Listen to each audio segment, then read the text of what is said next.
Okay, well, thank you very much, and thank you for the opportunity to speak here this evening. So, as you just heard, this is the second lecture in a series of 3 from history and policy, examining the question of how, unsurprisingly, history can inform current policy. Now, today what I'm not going to do is stand up and try and tell you that we should learn from history, or what we can learn from the past. Although, of course, it's true that we can learn from the past and from history, and we can also make really grave errors based on our knowledge of history or what we think happened in history too. Now, above all, what I want to address today is how our present and future, and particularly in the arena of policy, are products of our past. And even how in an area as future-orientated as environmental policy, which, as you'll see, really from its inception has been very future-orientated and very predictive, full of predictions, models, and assessments. It's very strongly conditioned by its own history in what it does and the kind of channels that it likes to follow. And I will come back to the pictures here, particularly the dates you see associated with them a little later in the lecture. Now, today I'm going to be dealing with 4 themes in this talk. Firstly, I want to look at how what counts as environmental policy is itself the product of a history that's included certain things as being the right object for environmental policy and excluded others. It's set us along certain paths and it's valorized certain kinds of expertise. So revisiting that history can help us understand some of its successes and also its failures. Secondly, something that's actually more along the lines of learning from history, we can look at analogues that might help us have more insight into current problems. We can look at how societies have dealt with similar kinds of problems in the past, or indeed failed to deal with them, or what effect have similar types of policies had in past societies. Now, this isn't to argue, and it's important to state this, that the past can simply be translated into the future, just as it would be naive to think you can take a successful policy from one country and transplant it simply to another. But it's doubtful that thinking historically will actually make us less wise. Thirdly, history provides information, essential information for policy, the gold standard in an age, indeed, that demands evidence-based policy. History is a vast repository of knowledge about environments and how they have changed over the long term. And one could argue that it's a minimum requirement to pay attention to this before assessing how environments are likely to change in the future. And of course, in that sense, historians are by no means the only providers of historical information. There are many other groups and specialisms that can do this. But finally, once you've taken the step of looking at long-term environmental change, you quickly discover that environments are dynamic, that they're changing.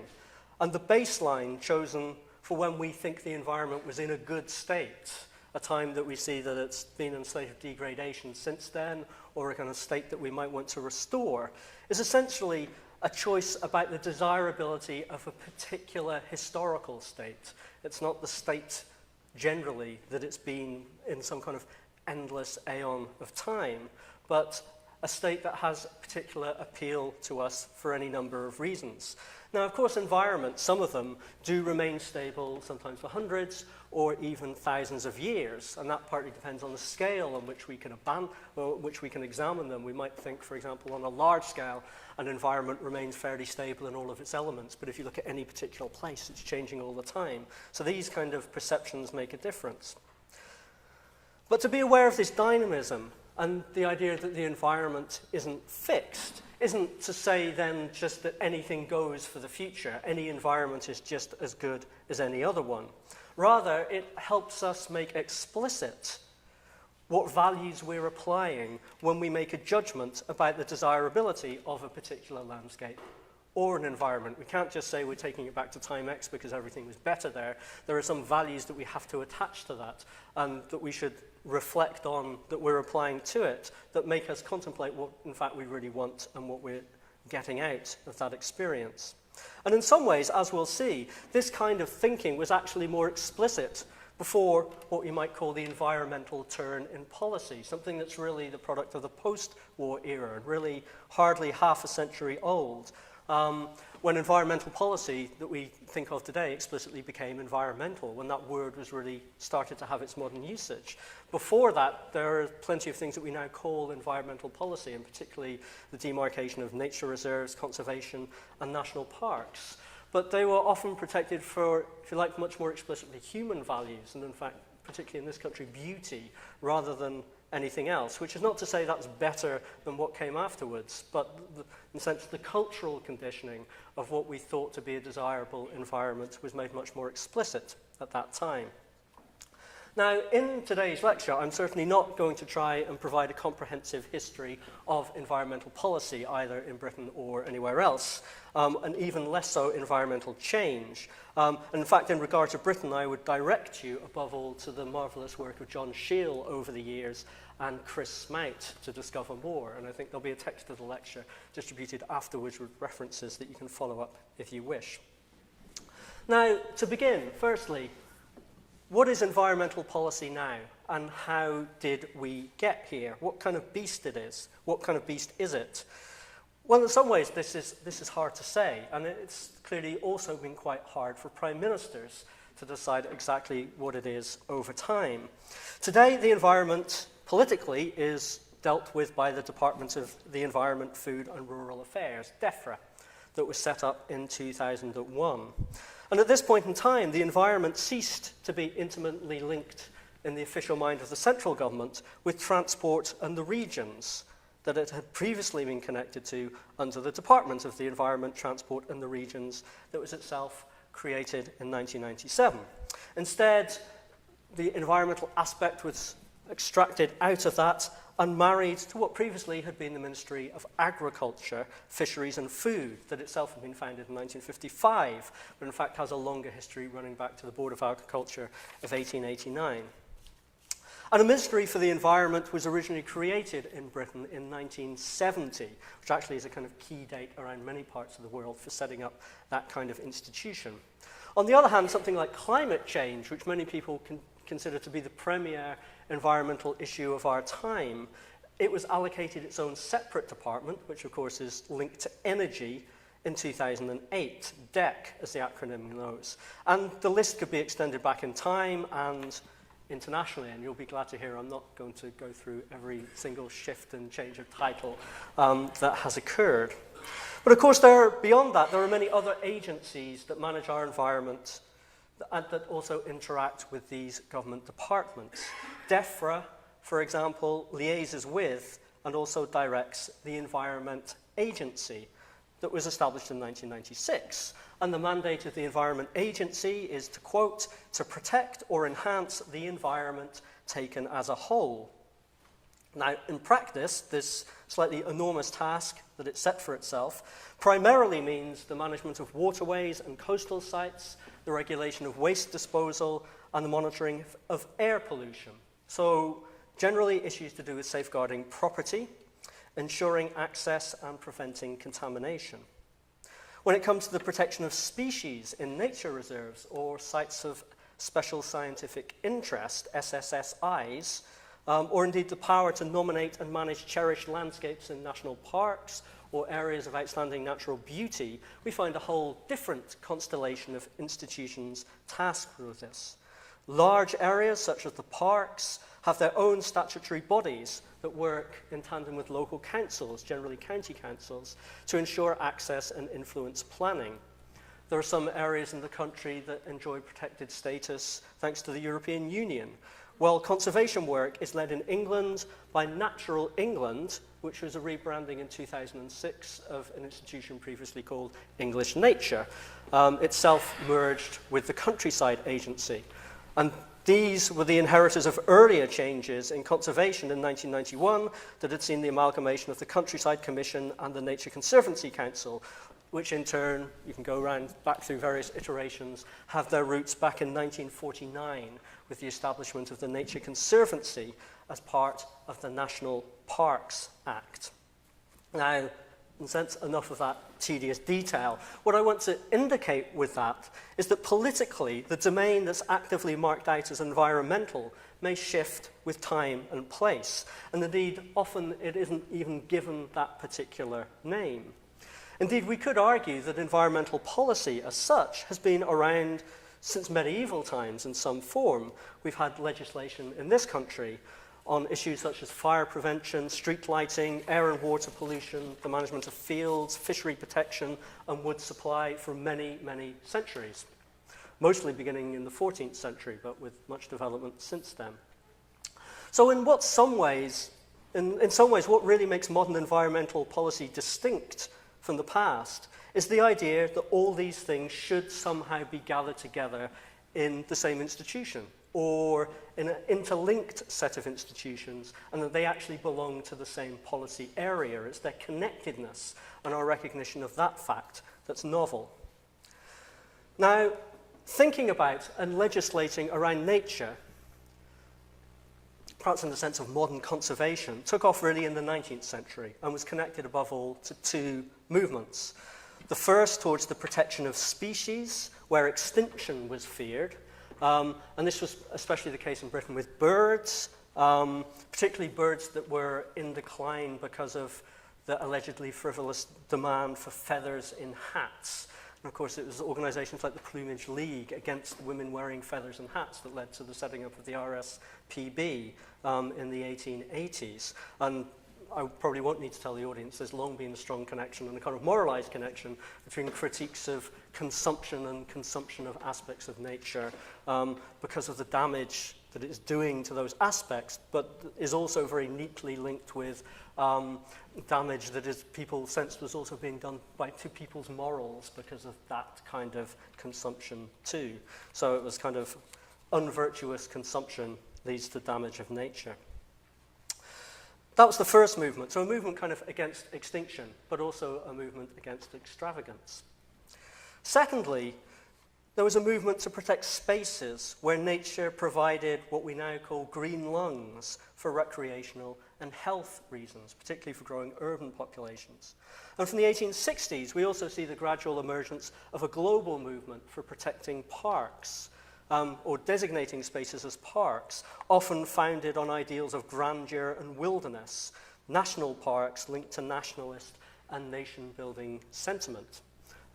Notably, England and Wales was in the developed world quite late in the game in getting around to these, in founding them by law in 1949, in the tumult of post-war enthusiasm for institution building that saw, of course, a whole range of novel ventures, many of which were connected to environmental management, things like the establishment of comprehensive planning, the development of the National Health Service. Curiously, actually, before the Second World War, planning was under the Ministry of Health. Also, the foundation of the UN and organizations such as the International Union for the Conservation of Nature. Now, at the time, none of these ventures, as they first emerged, were thought of as environmental policy. The environment, as a word, was first popularized in English, and it's a borrowing from French, essentially. It was first popularized by the writer Thomas Carlyle, but above all, the polymath, who's not generally that fondly remembered today, Herbert Spencer, in the late 19th century.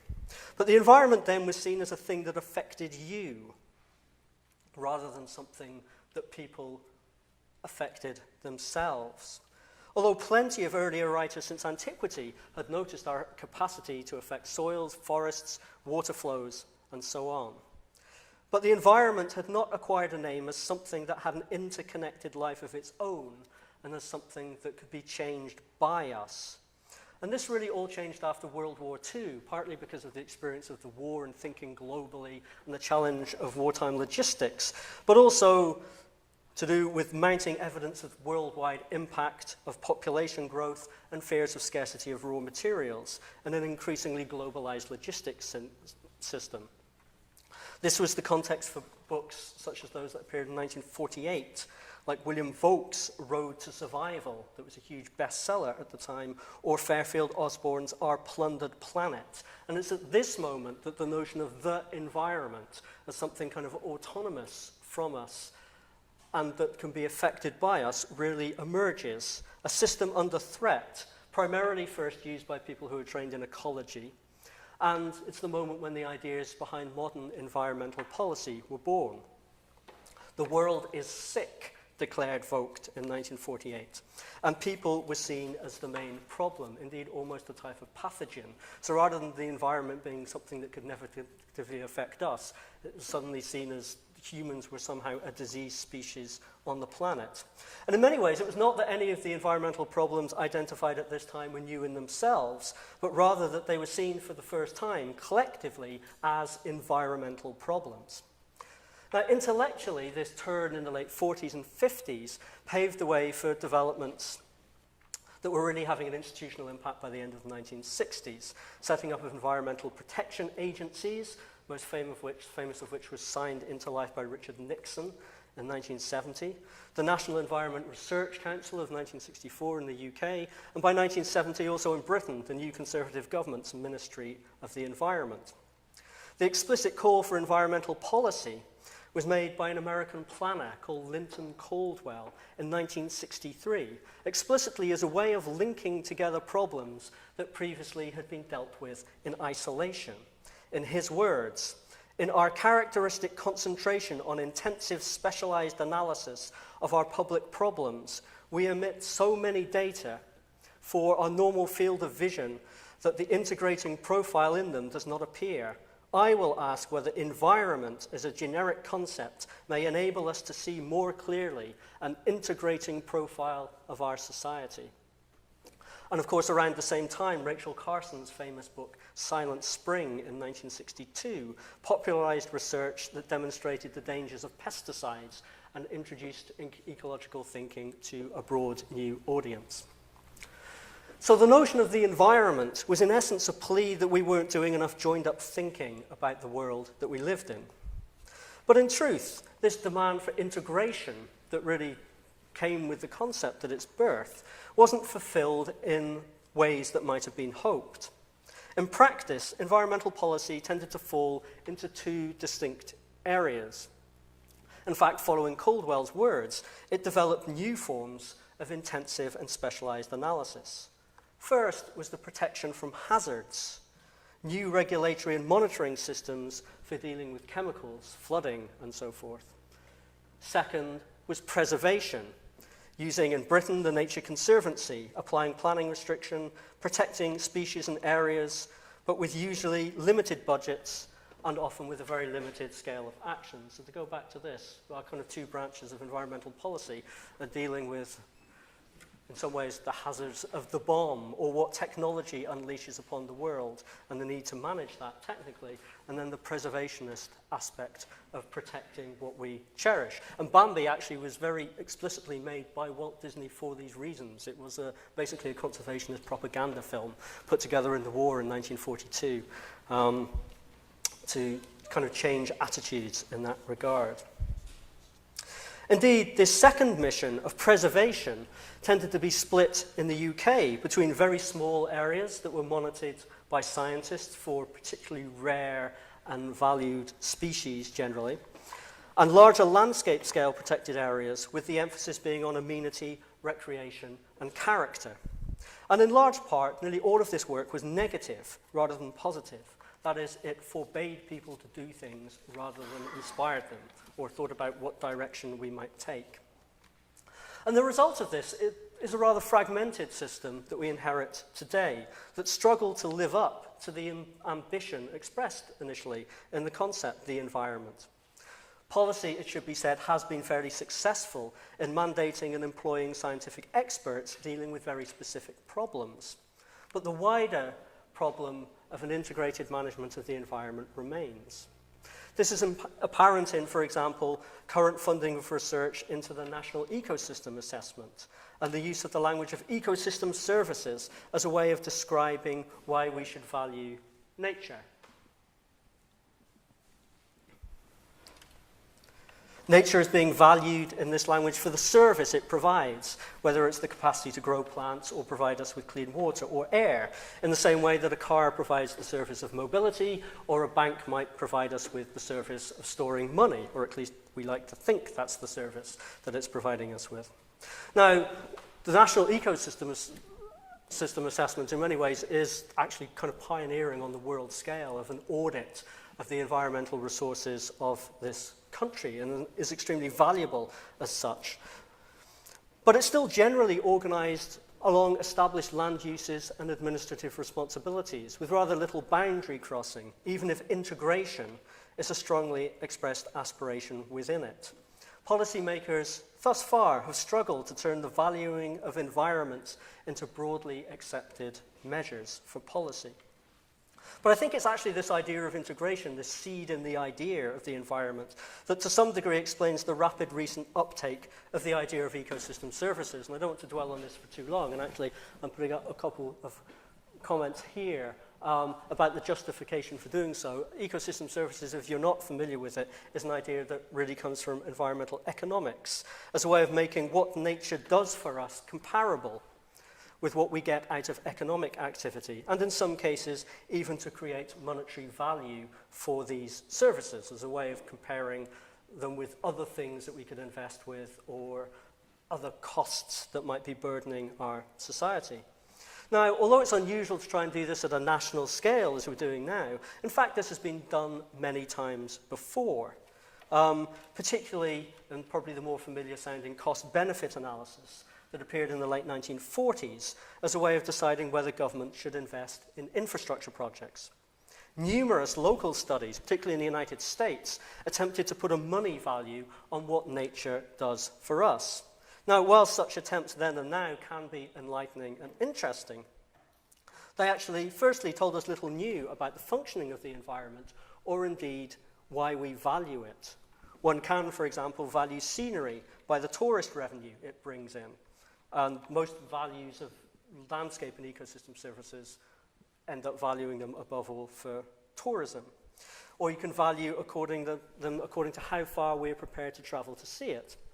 But does this mean that scenery, for example, becomes less valuable if, for example, air transport becomes cheap, so we can fly elsewhere and look at other kinds of scenery?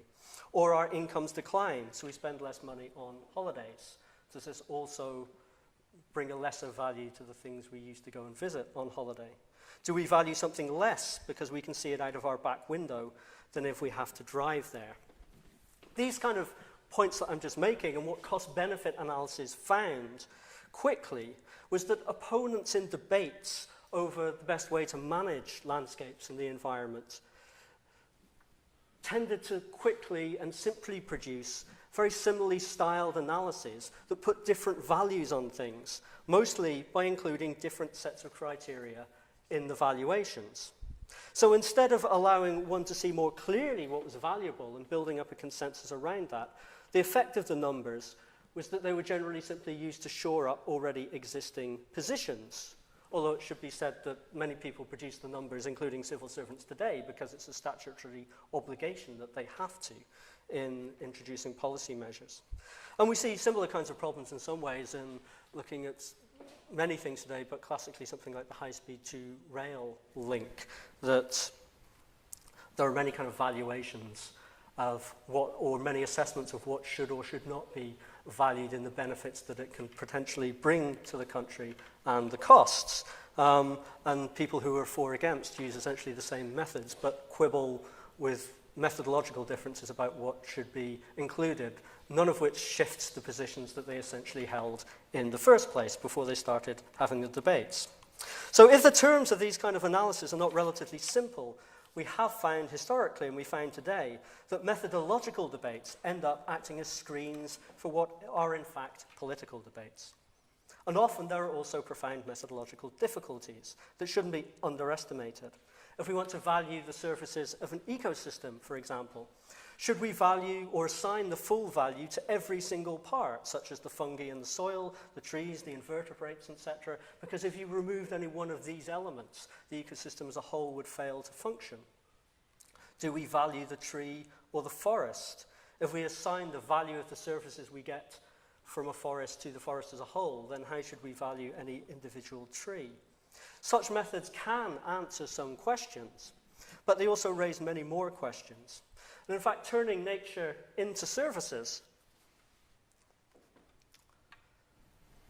Money values and markets may well be reproducing the problem that Linton Caldwell wished environmental policy into existence to try and avoid in 1963, when he noted that currently the public decision maker has been compelled to seek some calculus of objectivity that would pass as defensible rationality and simultaneously afford room to maneuver among the fixed or conflicting political forces, the pressures of public life. Now, this isn't to say that money values are unimportant in environmental policy, that we just disregard money and costs. Clearly, they are significant, but we should be cautious. Valuing ecosystem services on a large scale is following a policy trend that we have seen before. It's not really a means to integrate different values and forms of knowledge into the policy process, but more, in fact, a way to subsume those values and forms into one specialized form of analysis, a particular type of economics, and not economics generally, in fact, quite a controversial kind, to produce something that appears to be objective, a money value for nature, but that may well conceal much more than it reveals. And these kind of numbers are, of course, a classic problem with many economic valuations. Just one example to highlight again from the era of environmental policy. A classic one is the discount rate, with which some of you may be familiar. And a nice example of this was provided by Ross Garnaut, who was Australia's Nicholas Stern, essentially, in producing a report to the Australian government on the potential costs of climate change. When he was speaking to the Australian Multi-Party Climate Change Committee in 2011 about the discount rate, which is effectively the rate of interest that we use to value the money of the future in today's terms, to assess whether an investment is worthwhile or not. To quote him, he said, "If we used the share market's discount rate to value the lives of the future, and if we knew that doing something now would give lots of benefits now, but would cause the extinction of our species in half a century, the calculations would tell us to do it." In reply, Julia Gillard, who of course is currently Australian and what was then Prime Minister, declared that the entire multi-party committee, even in notoriously fractious Australian politics, were, to quote, "against the extinction of the human species." But that was perhaps one of the few things they agreed on climate change policy. But I think it would be an ironic end to the insight contained in the idea of the environment as it emerged in the post-war world, that things we once treated separately should actually be seen as interconnected, if we ended up trying to resolve the problem by reducing the vast but still inadequate information we have about environments into a single economic criteria, tempting as that simplicity is, to enable the right decisions to be made. Now, the existence of environmental policy, of course, as we know, having lived through the past few decades, was not enough to protect the environment. So much is clear. In fact, we could almost make what I think is in fact a spurious correlation, but to argue that the period in which we've built up environmental policy is actually the period in which we've been most destructive towards the environment, and not arguing for cause and effect there. But what other policy lessons may lie in the past? Well, in one sense, all of history can be used as analogues from which we can learn. The question is which ones are useful for the problems we have today. And I just want to pick on one question, and that's in relation to the current demand for evidence-based policy. For better environmental policy, do we need more knowledge about what is happening in the environment? Does more knowledge help make better policy? Now, there can be no doubt that some knowledge is certainly essential for policy of any kind. And as a historian, I'm all in favor of knowledge because people pay me to produce it, but I would maybe produce it anyway. But has policy been a reaction to better knowledge, thus leading to the argument that improved knowledge would drive us towards better policy? Here, I think the answer is more equivocal. And I want to look at this in regard to two areas. Firstly, air pollution. This is a postcard of early 20th century Manchester. And second, global warming from carbon dioxide emissions. Now, by the late 19th century, it was already clear that air pollution was a major, perhaps the major cause of death in Britain. Really radical change from a century earlier.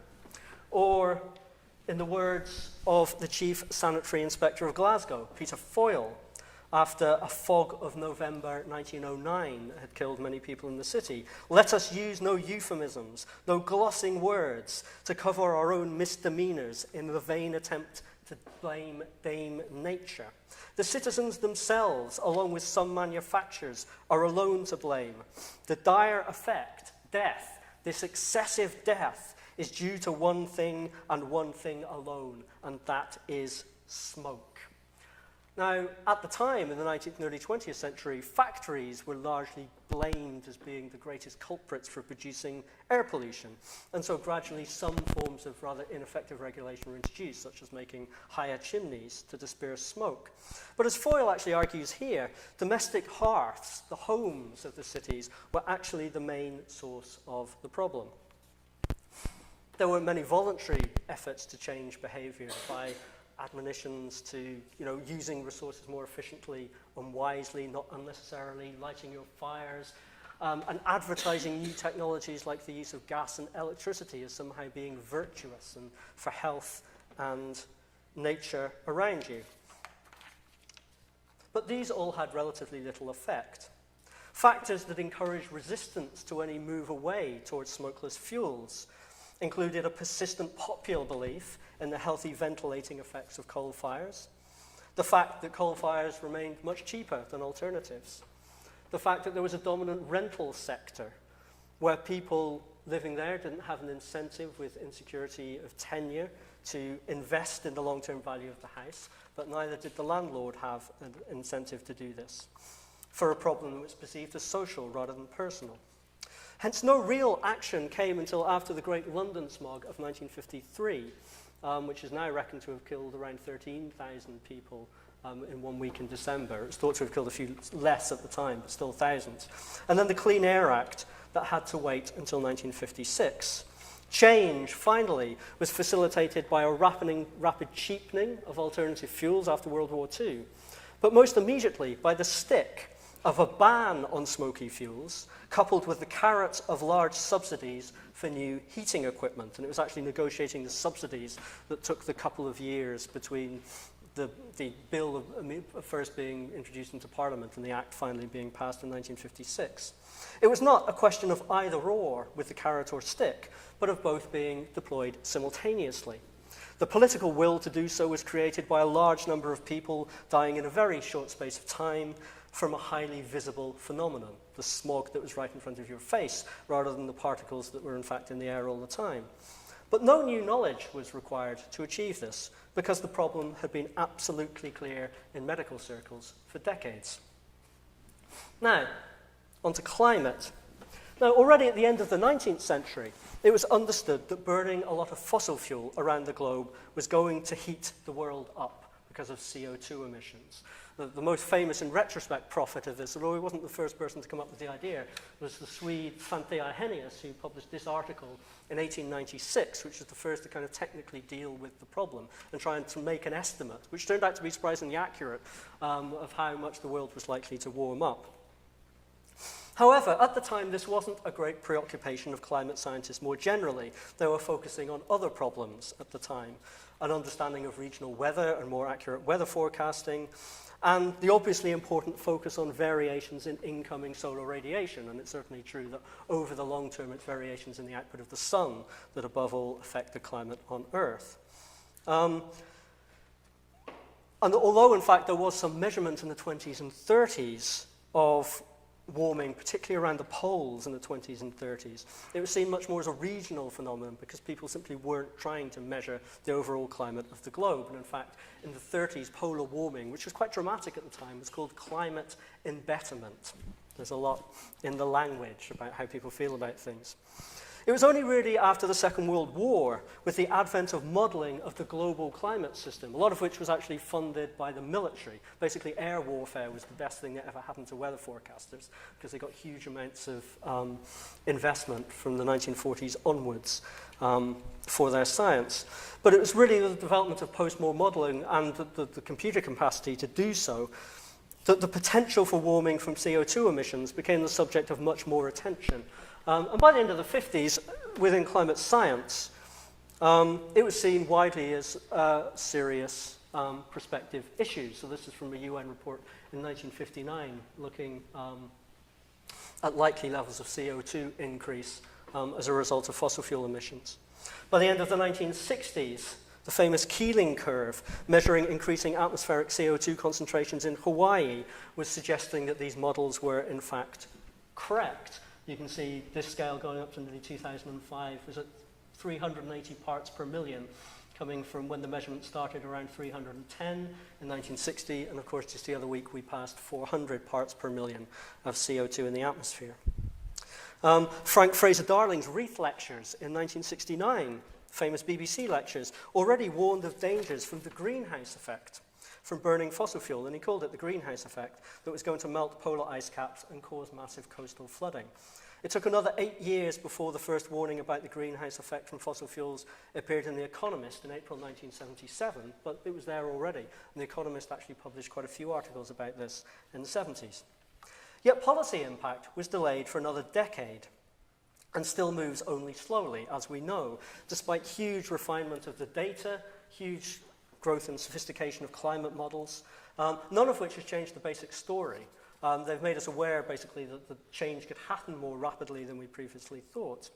But again, no new knowledge was essential to change wider attitudes on climate change, although the accumulation of knowledge in the past was, of course, important. In fact, what was needed were political interventions to get policymakers to perceive global warming as an issue worthy of attention. The most important of these probably being the testimony of the scientist James Hansen before the US Senate on a very, very deliberately hot summer's day in 1988, when there was a great big fire burning in Yellowstone National Park to get it onto the national agenda. Now, what these histories show us is that while scientific underpinnings are clearly essential to environmental policy, what changes policy is, unsurprisingly, policymakers and the political world that they inhabit. These histories also suggest that policies that simply rely on appeal to what should be rational in theory, to what it's felt that every one of us should recognize, such as surely people can see that they'll be better off if they invest in a boiler that will make them much more energy efficient in the long run and reduce their costs over the next 20 years, or surely they'll want to bring in a policy that will reduce their chances of dying and increase their life expectancy. These kind of things have very rarely in themselves had very much effect on the ground. Put bluntly, reason does not always win out in the market for ideas, because the market for ideas and policies is a very strange place, where the cards are distributed very unevenly, both in the political realm and in our everyday lives. Carrots have not tended to work well without sticks, because it is not enough to give people a choice that may even be skewed in favor of a very beneficial result for themselves and the environment. They usually have to be forced to make that choice. Of course, there are alternatives to the stick. One can build from the ground up with voluntary agreements, which has really been the underpinning of the UK's land management policies and environmentally friendly farming that has been built up on a case-by-case basis, where farmers are locked into voluntary agreements through negotiation. And it should be said this has been, over a long period of time, successful to a degree, but it is immensely time-consuming and generally quite marginal in its effects. Now, of course, I don't want to claim that these analogues are applicable in all cases, but they are perhaps lessons that we can draw on. Sometimes, however, simply having knowledge about the environmental past is significant in its own right for judging the quality of environments now. Sometimes the knowledge is staring us in the face and we don't take the implications in. It doesn't actually take very much thought for most of us to recognize that our preference for how a landscape should look, for example, is basically the preference for a landscape of a particular historical period. In England, people often idealize hedgerows and copses with a mixture of arable land and pasture land, kind of classic Constable or Gainsborough painting, essentially the old enclosed countryside of parts of southern England. We can throw in a few heaths and moorlands to keep the romantics, Coleridge or Wordsworth, happy. But the current distribution of open and uncultivated country that's been preserved is largely because it's what was created by sheep farming and grouse shooting when campaigns for access and rambling occurred in the 19th century, a movement that was as much about health and equity against big landowners and arguing that people should have access to land that was rightfully theirs, as any considerations about nature. So the landscapes we've ended up preserving are essentially those in the form that they happen to have at that point in time. More recently, with the proposed sale of the Crown's forest estates in 2010 in England, it was proposed that certain woodlands would be heritage forests as defined and hence sold off to appropriately minded NGOs. Now, these heritage forests, like the New Forest or the Forest of Dean, were essentially the relics of areas designed by royal fiat as hunting forests in medieval times and managed accordingly. But it was the drive to retain these for the nation, forests that in fact had never been any kind of general and open property of people, but under curious royal-dominated jurisdictions for the purpose of creating the right kind of environment for royal and noble hunting. But it was a desire to preserve, above all, these so-called heritage forests that led to the privatization plan being scuppered, rather than the fate of what was designated in the plan as commercial forests, forests that had actually been created using public money to provide a secure supply of timber to the nation in the wake of the world wars. Thus, understanding why we value something and why it is as it is are fundamentally historical questions. It's hard to conserve a landscape with understanding both how it got there, why we think it's significant or the kind of society that produced it, or indeed to measure the impact of policy on a landscape without any knowledge of how it once was. And history must come to the fore here.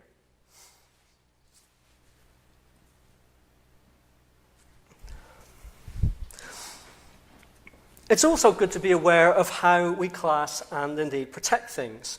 We show great concern today, and rightfully so, in many parts of the world for native species. But what counts, for example, as a native species that we value? Well, 10,000 years ago, this picture would cover all of the native species available in most of Great Britain. Most of the island was deep under ice, or was a windswept tundra. So anything that we consider to be native has arrived historically in very recent times, and in fact either with or after people. Today, we do class species as native. Firstly, as native, secondly, as introduced but nativized, which are called archaeophytes, and non-native, neophytes. And the boundary date between archaeophytes and neophytes is 1500. Now, this date is completely arbitrary, or at least if you wanted to exclude plants and animals that come from really far away from the Americas, you could at least have made the date 1492. But it's 1500. Now, 8 out of 10 of our most endangered archaeophyte species that we put significant efforts into protecting were introduced with people as part of Neolithic and Mesolithic agriculture, but thousands of years ago. If a species arrived a mere 514 years ago, it has no such native rights and is generally not protected. Now, we might consider such judgments to be justified, but they're hardly scientific. Nor do they distinguish a human and a non-human natural world. Such distinctions are true not just of lists of protected species, but also the way that we value historic landscapes. We value some histories more than others. Dig a little into those, for example, who advocate rewilding, perhaps the most prominent representative of which recently is George Monbiot, of course, his book Feral, just coming out last month. And you soon find that their notion of when the wild was, what date they're harking back to, was very different. Some essentially want to restore medieval times, some want to restore the Mesolithic, some want to go back to before the last ice age. This might be fine in our judgment, but it's not restoring an untrammeled nature. It's making a judgment about the value of a particular historical period. Now, it is certainly true that we have introduced a lot of plants and animals into the country in the last couple of centuries, sometimes intentionally and sometimes not. Some we rather like, while others we put a lot of energy into eradicating. One of the ones we like to eradicate, which you can't actually see very well behind this slide, is the Himalayan balsam, Impatiens glandulifera, which was an example of an introduction of Victorian landscapers who loved it very much. It's now considered an invasive species, this very militarized vocabulary produced above all by Charles Elton's book of 1958. Rather loaded terminology, but does this make it bad? Should we, for example, also remove all of the invasive Victorian architecture that has been added to or alongside medieval buildings, sometimes with the intention of making them look more medieval? The point here is not that one decision is good or bad. I'm not making a case for getting rid of the balsam or not, but that the way we treat both buildings and landscapes are essentially cultural choices, and we might become more conscious of this fact. And indeed, we might examine whether we are consistent in the way that we regulate each. And this can work both ways. We can, as I've just done, query the arbitrariness of how we decide whether a species in the natural world is good or bad, whether it's native or not, or at least understand it as a cultural judgment. But equally, given that we bind ourselves very tightly with building regulations and planning rules in regard to buildings, we might ask why we show relatively little regulatory concern for what constitutes an acceptable standard of landscape. There is, of course, no reason for us to restore perfectly or authentically the buildings or landscapes of any particular period, apart from our desire to do so. And in any case, every landscape throughout history has been the result of long historical accretions of all the ages that went before it. Just like in an old house, you don't find the furniture only of the year in which it was built. But this kind of historical perspective and juxtaposition can make us far more aware of what we are actually doing and the basis on which we are spending our resources. Now, sometimes historical baselines can provide information that's less value-ridden. Sometimes it's important simply to have data about how the landscape was in the past. And I'm not going to dwell on this, but this is an example of a project I've been involved, in fact, in Catalonia. By reconstructing past landscape, you can use modern ecological indices to identify very precisely what new infrastructure and building and changes in land use affected the ecological resilience of particular landscapes, and how that's declined or in rarer cases improved over time. Landscape history since W.G. Hoskins in this country has made an essential contribution to many a policy decision. We can use the evidence of archaeology, field walking, maps, old photographs, paintings, writings, which have also become quite important sources for climate reconstructions as well. We must, of course, use them with care, and historians' expertise also helps decide when it is appropriate to use a source in a particular way. But as I stated before, if we want to assess the impact of a policy, of how it will affect an environment over time, we need to have an idea of the baseline, or at least the dynamics of that landscape over time, the rates of change, the natural cycles. And historical work can help provide information on all of these, often best done, in fact, by historians and natural scientists working together. At the same time, I hope I have demonstrated this evening how the environment and appropriate policy for it can never only be a matter of scientific knowledge, of policymakers doing what scientists tell them and somehow discovering what an optimal environment is, which they then strive towards. Science should, of course, be at the heart of environmental policymaking, but so should everything else that we value. There's been a dichotomy at the heart of post-war environmental policymaking between measuring acceptable levels of risk on the one hand and preserving a certain set of things perceived to be under threat, whether species or beauty, on the other. And this division very much reflects the emergence of the environment and the institutions tasked with managing it in the 1940s as an object in crisis at that point in time. And indeed, the environment has very much become entrenched in our minds as being an almost permanent crisis, with any policy successes often perceived as local, isolated, and probably temporary at best. Nature has become an even more nostalgic idea in many cases, something we can hardly say without feeling we're in the process of losing it. There is, of course, a truth to these perceptions. We probably have lived through an age of extraordinarily vast environmental change around the globe, especially since 1945. But in realizing that we are implicitly or explicitly making historical valuations in environmental policy, can help us see that environmental policy can or should be about what we want, what makes for a good life, and what is good for life.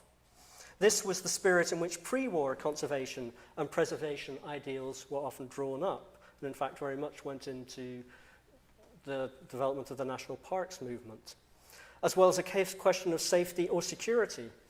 It was a question of beauty, which was actually the most prominent idea defended in the creation of the National Trust that has a statutory obligation to preserve beauty, the national parks, and more obviously, areas of outstanding natural beauty.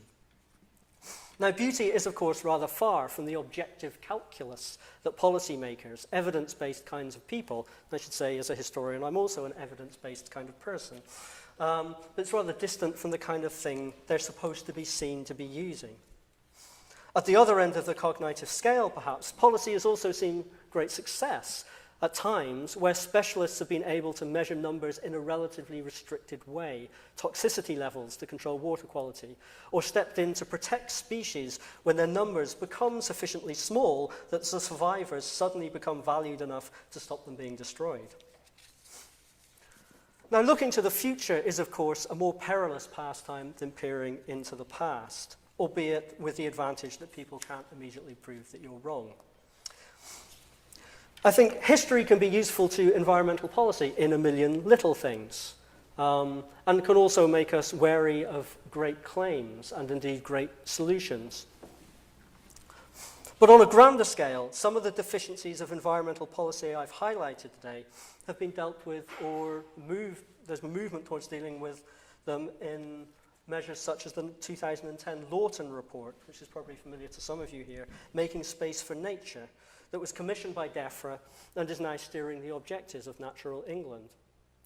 But one of the unfortunate effects, perhaps, of defining the environment, as it was in the late 40s, as a thing under assault from humans, is that it has remained held institutionally at an arm's length from us and from, indeed, most of policy. It remains a place that we escape to and that we must isolate from us for its good and sometimes our own, or where they inevitably mix in things like air and water supplies, where the metric of wholesomeness is limited to assessing the risk of a direct measurable health impact from particular pollutants. It remains quite hard to bring wider perspectives from the humanities, the social, and the natural sciences together, both in a policy arena and indeed even teaching them together in a university, as I know all too well. Something you might think was a prerequisite for producing the kind of joined-up thinking that we need. Ironically, to finish, one of the more successful conservers of nature in this country in recent times has been the military, which found itself having to justify denying access to a significant proportion of the country's landscape for its training purposes, and realized that it would help itself a lot by justifying its existence, not in just providing for national security in a political sense, but also acting as a custodian of the national environment. And indeed, having taken this decision particularly from the report that was introduced in the early 70s, coming to see that actually intimate knowledge of the land was in fact beneficial itself to military activity. So since the 1970s, the Defence Estate even have its own glossy conservation magazine that comes out, Sanctuary. Now, militarizing the country may not be an ideal general model for environmental management, but it does show that a degree of integrated multiple use of land can emerge in some surprising places where the political will is created to do so, where the right conditions exist. And as it has been in the past, I think I can say with some confidence, environmental policy in the future will always be all about cultural change. Thank you very much.